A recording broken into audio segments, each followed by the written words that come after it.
એસીબીની સફળ ટેપ ફરિયાદી એક જાગૃત નાગરિક આરોપી એક અનિલભાઈ બાબુભાઈ ઘોડી સુજીત ઇન્દ્ર બલીસિંહ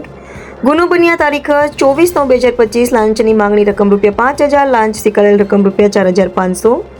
ગુનાનું સ્થળ સંજાણ 4 રસ્તા પાસે સંજાણ પીએચસીની ગલીમાં ઉમરગામ જિલ્લો વલસાડ। ગુનાની ટૂંકી વિગત જોઈએ તો આ કામના ફરિયાદી મહારાષ્ટ્રના રાજ્યમાંથી દારૂ લઈ ચેકપોસ્ટ પરથી ગુજરાત રાજ્યમાં પ્રવેશવા માટે આ કામના આક્ષેપોને મળતા આક્ષેપોએ જણાવેલ કે ચેકપોસ્ટ પરથી દારૂની હેરફેર કરવી હોય તો માસિક ₹5,000 આપવા પડશે તેમ કહી ₹5,000ની લાંચની માંગણી કરેલ। જે લાંચની માંગણી રકમ ફરિયાદી આક્ષેપિતોને આપવા માંગતા ન હોય એસીબીનો સંપર્ક કરી ફરિયાદ આપેલ, જેના આધારે લાંચના છટકાનું આયોજન કરતા લાંચના છટકા દરમિયાન ફરિયાદી આક્ષેપિતોને મળતા ફરિયાદી સાથે આક્ષેપિતોએ હેતુલક્ષી વાતચીત કરી ફરિયાદીએ ઓછા કરવા કહેતા આક્ષેપિત નંબર 1નાએ ₹500 ઓછા આપવા જણાવી ₹4,500 લાંચની રકમ સ્વીકારી બંને આક્ષેપિતો સ્થળ પર પકડાઈ જઈ ગુનો કર્યા વગેરે બાબત।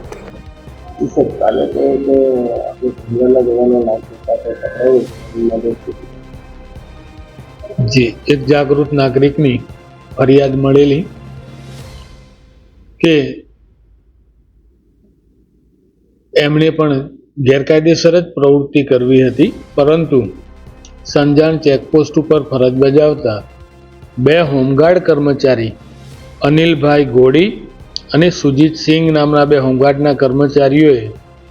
જો તમારે મહારાષ્ટ્રથી ગુજરાતની આ સંજાણ ચેકપોસ્ટ થઈને અંદર દારૂ ઘુસાડવો હોય તો અમને ₹5,000 આપવા પડશે એમ માગણી કરેલી, જે